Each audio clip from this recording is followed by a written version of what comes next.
Well, good evening, everyone. Thank you for joining us for our Centenary Stays Connected virtual series. My name is Yolanda Sheffield Williams. I am the class of 2006, and I am also the second vice president for the Alumni Association Executive Board. I also have here Caitlin Parento, who is my committee chair, and I'd like for her to introduce herself, as well as I do believe we have some other members on our call tonight, and if they could introduce themselves and share what class they were with. Hello, everyone. I'm Caitlin Parento. I'm class of 2009, and I am the first VP of the Alumni Association Executive Board. And I appreciate your time attending this session. And if there's anybody else from the board, please feel free to introduce yourself. I don't see anyone, but I'm Nancy Johns Pappenjord. Oh, that's right. Classes of 79, 81, 06. And I'm the secretary to the Alumni Association Executive Board and the Alumni Trustee. And Good to see everyone.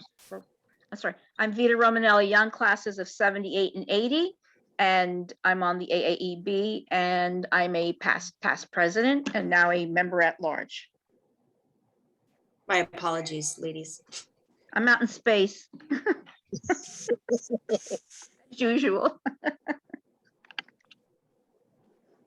Is there anyone else on the call? I don't believe so. Okay. All right. Well, thank you, Nancy and Vita, for joining us.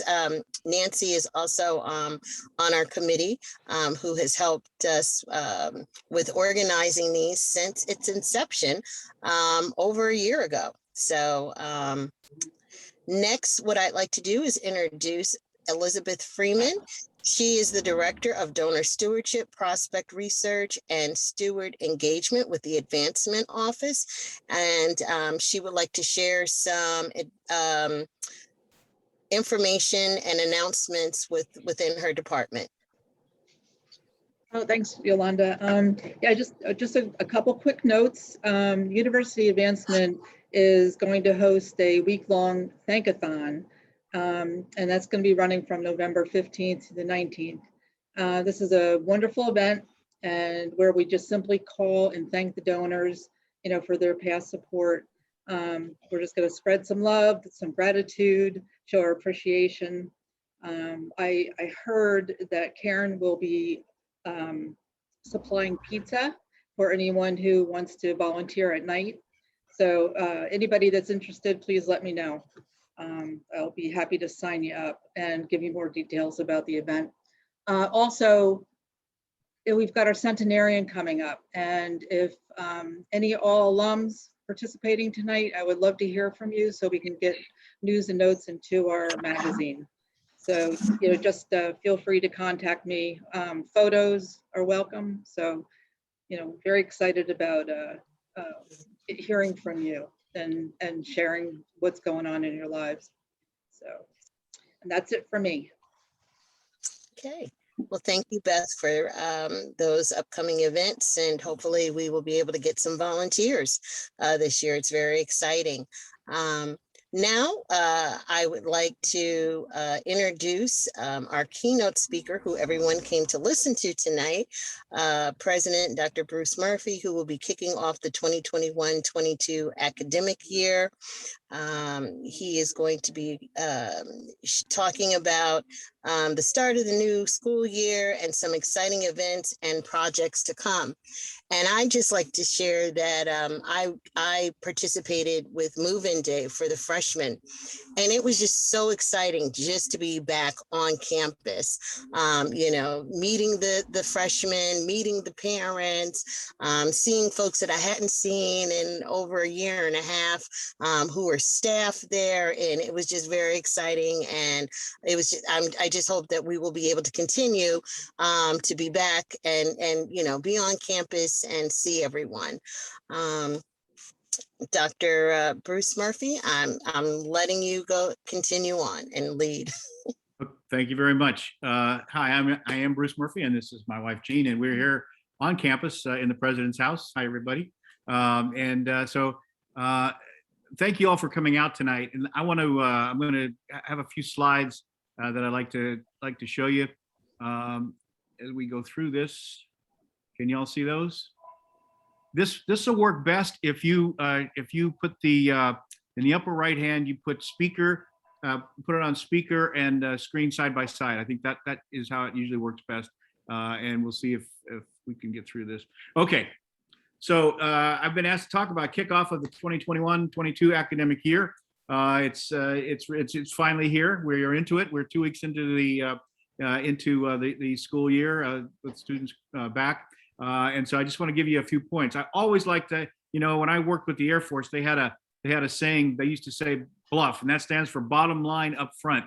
This is our bottom line. Our bottom line is graduating great students like you've all done, and we continue to do that. That is our mission. That's why we exist. So I always like to throw that in first.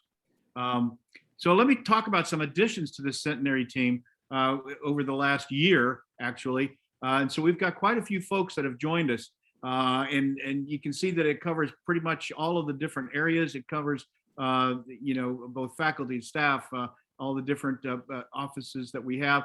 And so we're trying to keep the university alive and going, and so these folks have been a great help to us. With the Board of Trustees, our current the new board chair is Rochelle Michaela Goodman, and she of course is, as you probably all know her, she's an alum, and she used to work here at Centenary, and so she will be the Board of Trustees chair. We brought in a group of 9 new trustees this year, and we just had an orientation session for them a couple weeks ago. I'm very excited about this. They're bringing a lot of great ideas. They're bringing a lot of energy. They're bringing a lot of diversity and other things to the board. And I think that this is going to be a great group moving forward. I want to remind you that the vision that we've set forth is to be the intellectual, economic, and cultural heart of the Skylands region. And I think we are, you're not there. You're never at your vision, right? Or you change it. And so we are delighted that we can do this, and it gives us a direction to go in. And our mission is to deliver accredited degree programs, as I said earlier, and as well as comprehensive learning experiences that prepare students for regional and global professions of critical thought and purposeful action within a supportive environment immersed in a culture of service. And so that's all in our mission. And we have to, I'm constantly seeing examples of how we're achieving that. I'm going to highlight some of those for you a little bit later. I wanted to give about 1,000 different great points of pride that we have, and Karen said I could only give 10. So deferring back to David Letterman, I'm going to give a top 10, or at least a 10, maybe not the top, but 10 points of pride that I'd like to share with you as we go into this new year. First of all, as already said, move-in days. We had multiple move-in days. We sort of staggered it. Move-in day is usually a really exciting time, and everybody's crowded together and everybody gets there. Well, that's the problem with it. Everybody's crowded together. And in these times, we can't do that. So we staggered it out a little bit. Some of the staff like it a little bit better because it's a little more controlled, and you get to meet people more. You get to meet parents more. You get to meet the students more one-on-one. And so, we're looking at what aspects of this can we keep. And so again, thank you to the AAB members who gave their time and worked and provided water and snacks. It was a pretty hot Saturday, and those, I can tell you that the water and snacks were really appreciated by all. We are engaged in partnership with Sussex Community College, County Community College, and so we've had an academic partnership with them for a number of years, and now we're even doing things with on-campus housing and things like that to strengthen that partnership. During the pandemic, we have actually added 6 new academic programs, and we've done this in a way that is, we think, extremely cost effective. We've done this by belonging to certain consortia. So for example, we have 6 students right now, starting this semester, in computer science, earning on their way to earning degrees in computer science. Well, we didn't have computer science even 6 months ago, but by being a member of this consortium, and the faculty working to figure out how this is all going to work, we're able to now offer a degree in computer science. We're looking for other areas that we can do that in, and we'll be letting you know that as they come about. Another thing is we're looking to other venues, and one of the venues that we're looking at is partnership with the Air Force's Community College of the Air Force, and this is a program the Air Force has had since 1974, where students, or excuse me, where airmen get credit for the training and the classes that they take, and they actually get transcripted academic credit for that leads them to an associate's degree. But they're not allowed, the Air Force is not allowed to offer the general education, the math and the social studies and the speech and those kind of things, though, that are required to fill out that degree. And so they look to civilian institutions to do that. We have engaged with the Community College of the Air Force, and we have now been, we are now a member of that network for not only helping complete the 2-year degree, but to go on and for those that finish the associate's degree, to go on and get a baccalaureate degree. And I just found out today that we have our first airman in from the Community College of the Air Force in a degree program, a bachelor's degree program. So that's really exciting news for us, going out into different directions we haven't done before. If you don't know, we have moved athletic conferences. We had been in the CSAC, and now we've moved over to the Atlantic East Conference. It was a tough decision. We were asked to join. We negotiated with the CSAC, and we left them, and now we're in the Atlantic East. We'll be playing probably a little bit higher level of competition. And this is all but two sports. They asked us if we could remain for one more year in women's lacrosse and in field hockey, and we said, okay, we'll do that. And so we're really in 2 conferences now, but majority of our sports are going to be in the Atlantic East Conference. Our student academic support services, I think, have really done a great job throughout the pandemic. And you know, we're doing some things that you don't always think about with disability services. You know, we do have some students that have some special kinds of needs that they have, and we're doing what we can to make sure that we achieve, you know, that they can achieve their goals as well as every other student. And so the folks that are working there are doing incredible things, and I just wanted to give a shout out to them. We have, as part of our strategic plan, one of our goals or imperatives is diversity that leads to inclusion, that leads to belonging. And so we've been doing a number of things in that area to try to make sure that that every student, every faculty member, every staff member, you know, every board member feels like they belong at Centenary. And so that's kind of the watchwords that we've been putting out there. We want you to feel like you belong. And so if we're doing something that doesn't make you feel that way, we want to address it and correct it. And we want everybody that's part of the Centenary community to feel like they are part of it and a valued part of it, and that they belong here. One of the things, looking back over the past year and a half, actually, is we've done some virtual events. Now, and I know everybody says virtual events aren't as good as face-to-face events, and they probably aren't.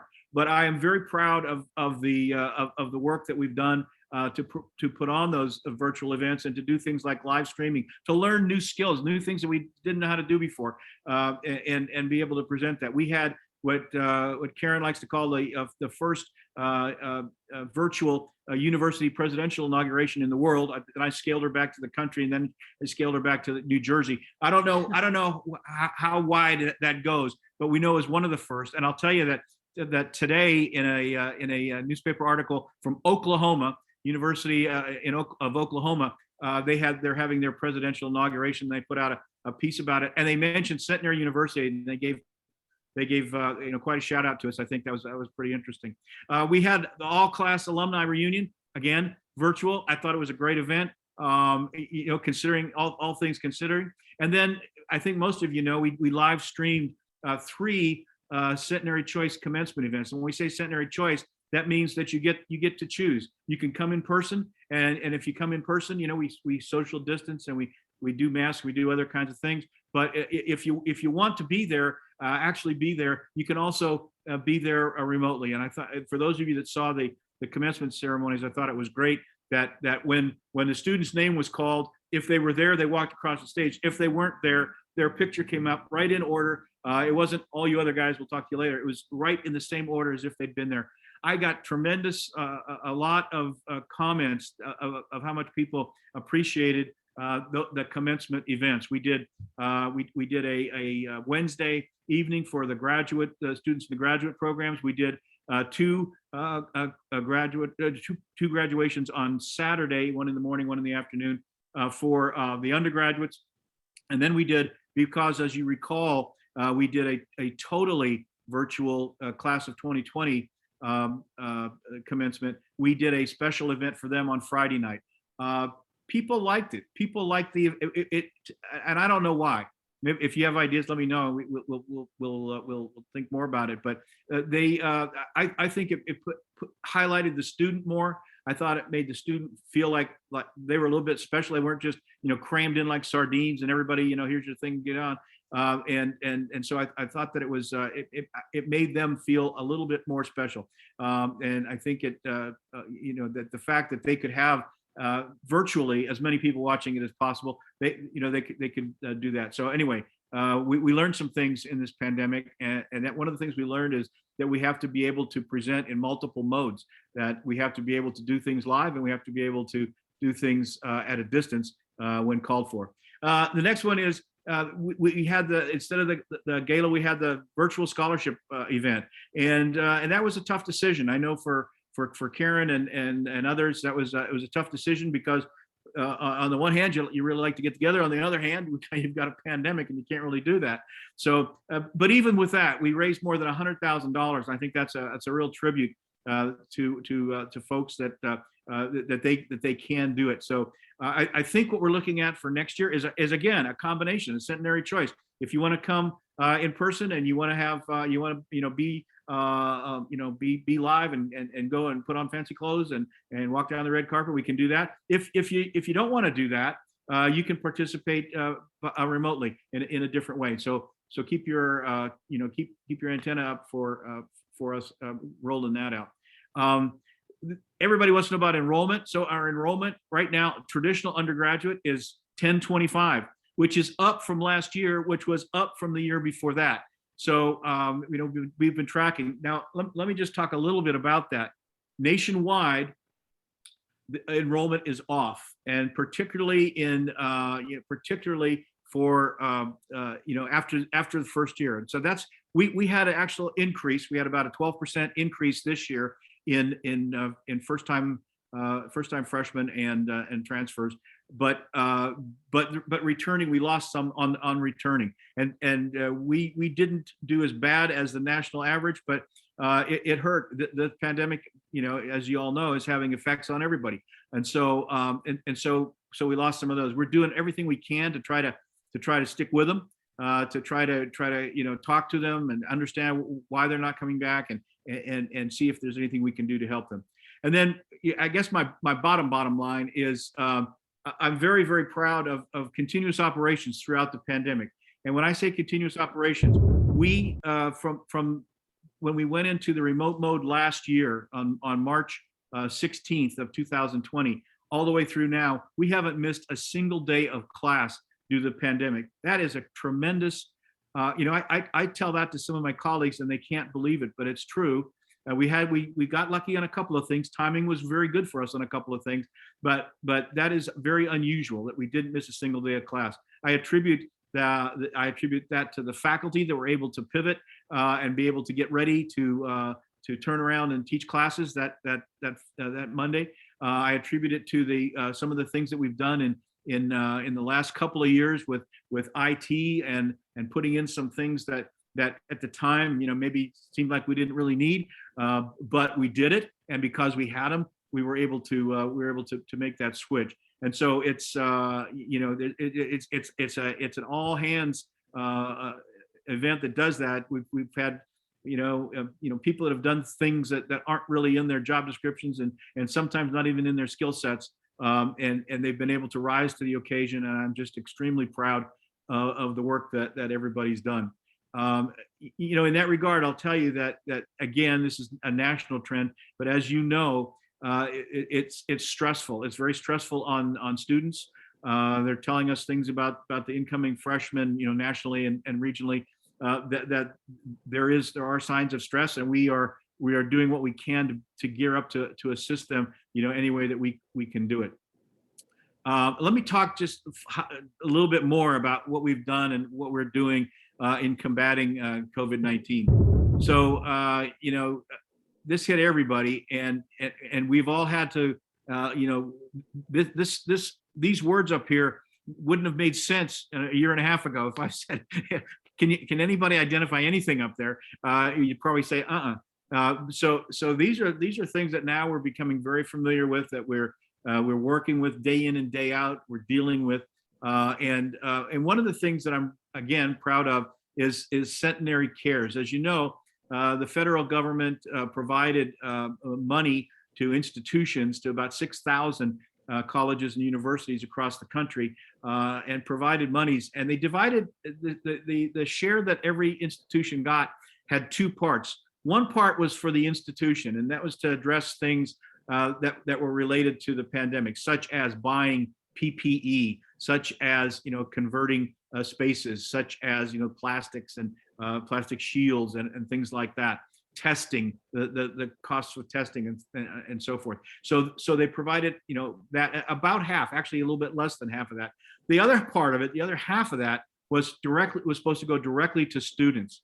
And when they told us that, again, we had to figure out how are we going to do this. And so what we decided to do was say that every student has been affected by a pandemic. So we gave every student right off the bat, so they got it right away, $300. We just money came to us. We wrote the checks to every student for $300 because we figured that everybody had been hit to some extent, probably at least that much. So then we set up the staff senate had already set up a student emergency relief committee fund mechanism. And so I asked them to like put that on steroids and let's really use that. And they again stepped up to the bar, and they created some committees and created some rules. And what they did over the past year and a half was they have distributed incredible amounts of money to students. Now, every student had to apply. They had to demonstrate what their need was. They had to provide evidence of what it was they were asking for. And then these panels would meet and approve or not approve or ask for more information of the students. And so you can see by this chart that we've given out almost $1.3 million to Centenary students. And that was with the original CARES Act. And then a lot of people call it CARES 2 because nobody can pronounce Carissa. And then the next one is the ARPA. And so we've taken a strategic pause right now.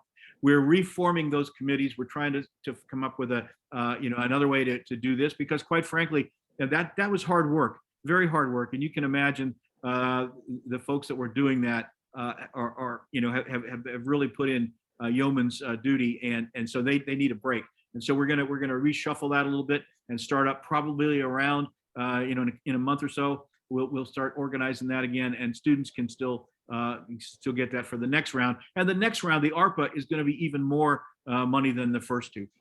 So that's something that we're doing to help those students, to try to get them to stay. So let's talk about what's going on campus. I asked the staff to come up with, when you come on campus, you shouldn't have to ask anybody or look something up or go on the web or whatever. You can do that, but you ought to be able to see something. So I asked them, when you go into a national forest, Smokey Bear is waiting for you there and telling you what the fire danger is today. So maybe today we don't have campfires. Maybe today we don't smoke. Maybe today we don't discharge firearms or whatever because of the extreme fire danger. Or maybe you can do everything because the fire danger is low. So I said, let's come up with something like that. So we had to make it a little more complicated. So we came up with a system, a color coding system that has certain metrics and then certain rules for it. I don't want you to get too deep into what those all are. Suffice it to say that what we're going to do is have those signs. And if you've been on campus lately, you've seen where we're currently at yellow. And so we've got yellow signs out there, and it tells you, if you're unvaccinated, you must wear a mask indoors and maintain social distance. And so that's the stage we're at now, based on those factors that we look at. And as that changes, as those things change, then we can again change that. This is different from last year. Last year we came out, okay, here's the rules, follow that all year. But we know now that we can follow these metrics. We know what our once we determine our vaccination rate as a community, then we can look at factors like what is the spread rate in Warren County, what is the spread rate in the surrounding counties, what is the hospital utilization rate, all those kinds of things factor in there. And we have a committee that meets twice a week, looks at all of this, and then makes a recommendation to either keep the current status or to change that status to something else. And I hope, my hope is that we get to green someday soon, and we can move on to other things. So with that, I will unshare my screen there and ask if I can answer any questions. And I see there's some stuff in chat. Has anybody been looking at chat? Yes, there's no questions in there. No questions? Okay. Well, something just popped up. Oh, Okay. no. I'm just saying thank you, Dr. Murphy, for doing such a wonderful job for Centenary. And there's a lot of other things that you, just congratulations and thank you for everything you're doing. Doing a great job. Keep them coming. Keep them coming. So if anybody has any questions, you can either unmute or you can put them in the chat. And we'll give everybody a couple seconds to figure that out. Let me just say one more thing, and this was probably number 11 on my top 10 list. Sorry, but it was, and that is Linda Poissero, who's on the call right now. A couple of weeks ago, she was honored by the Rotary Club of Hackettstown as a Paul Harris Fellow, and that's a pretty big honor, and so we're proud of that. But the other part of that, not related to that, but the Enactus team that she leads finally got their patent. They had a patent that was approved by the U.S. Patent Office, and we think that's the first patent in Centenary history, and so that's a great accomplishment. So I just want to give a shout out to Linda as well. Thank you. I appreciate that, Dr. Murphy. I love everything you said, and I could relate to everything in your top 10 list as a faculty member. So thank you for that. Thank you for making it so relevant. Okay. If no one has any questions, we're just going to, we have a couple of announcements. We have our next Centenary States Connected virtual session on Thursday, October 21st at 6:30 p.m. Christopher Demarest, who is an alumni from class of 2002. He's also a CFP, a certified financial planner. He'll be doing a session on work, life, and money, creating a living financial plan. So if you'd like to attend that, there'll be an invite going out where you can register just like you did for this one. And then we're also going to have an equine session in November. So that is a TBD for the date, but we will be sending out information on that as well. And I also wanted to let you know that Centenary now offers the Certified Financial Planning course, both online or in person. And for more information, anyone can contact Beth Freeman, who is on the call today. And so that's pretty much it. We really appreciate your time, President Murphy. It was great learning all the different things. And if nobody else has anything to say or has any questions or comments, I think we're set. Hi, Caitlin. This is Yolanda. I would just like to share with everyone that's on this call that, the Alumni Association is always looking for alums to come and join us.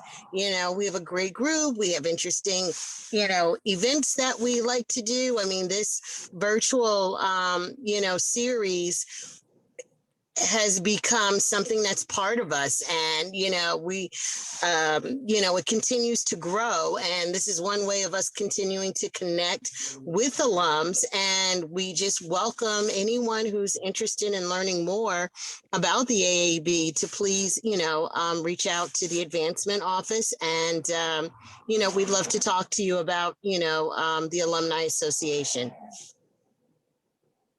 Thank you, Yolanda. Tamiko just asked, will homecoming be virtual or in person this year? Does anybody know, or that decision hasn't been made yet? I'm not sure. We Okay. can find out and I get it f- up to you. I But, think- Yeah, Yeah, we're I working on it. imagine it'll probably be like a lot of things we're doing, a blend. You know, we've got this centenary choice idea that you can attend, if possible, you can attend events in person, and there's a way to attend them virtually too. And so, you know, until we're totally out of pandemic, it's probably going to be that way. And even when we're out of pandemic, I've asked everybody to think about, you know, what can we keep from this? What are some things, you know, you wouldn't believe the attendance at faculty meetings, for example, the attendance, you know, it goes up when you do things virtually. So you're actually able to reach out to more people sometimes. And you know, when I first got, I wasn't here very long before the pandemic, but you know, one of my first meetings was with the other independent college and university presidents was I believe it was in Trenton, and you go to, and that's all day. You spend all day for a 2-hour meeting, and you know that's pretty much it. But now you do that, and then there's another one. I don't know if that's good or bad, and maybe that's why everybody's stress is so high. But you can certainly do a lot of other things, and look at all the, you know, all the conferences and seminars and things like that we've had, and so, you know, I used to get things all the time that said, "Oh, come to our conference in Toledo," you know, and you go, maybe not. But when they say be there for an hour or 2 hours and push the button and you're there, you can do a couple of those in a day, 3 of those in a day, and you know, without hopefully overdoing it. But it's those are the kinds of things that we're trying to think about. I've asked the whole campus to look around and say, you know, what functions can we do remotely? You know, before the pandemic, we had one person that was working remotely, and that was our webmaster. Makes sense, right? I mean, the webmaster doesn't have to be physically present to do webby stuff. But I've asked everybody, think about that. Think about what can we do? And when you do that, you get a whole different look to it. It's got to be good, and certainly we don't want to lose that personal touch. And we said in the mission statement, remember, it's a supportive environment, and so that support means that you've got to be there. But we also have a lot of students that are remote. We have students that are taking either all or almost all of their classes remotely, and some students are like that. I've talked to a number of students that say, well, you know, I work, and so if I get off work, then I have to go here, and then I have to go there, and then, but if they can take the class remotely, and we offer that, you know, so through this semester, we've said that you can still do the Centenary Choice. It opens up a whole new world. It opens up a whole new world for students, you know, for students we hadn't touched before, and for faculty and other kinds of things. So we have to think about that. Yeah, I think that's a very good point to make, because I feel like, you know, with homecoming, I think some people just couldn't get out here, you know, living in other states or across the country or out of the country. And it's a really good option for them to be able to still, you know, make certain things virtually. So that's a very good point. One thing I just wanted to say, Kristen Volkland said, I think it is important to note that the ability to pivot and live stream during the pandemic all came from in-house. The talent was all there, and Dr. Murphy allowed it to flourish. So I wanted to say that. So The choice that I have. So yeah, I think this was awesome. Thank you. Thank you all for attending. Appreciate your time. All righty. Welcome. I hope you all have a wonderful evening. You Bye-bye. too. Bye. Bye-bye, everybody. Bye now.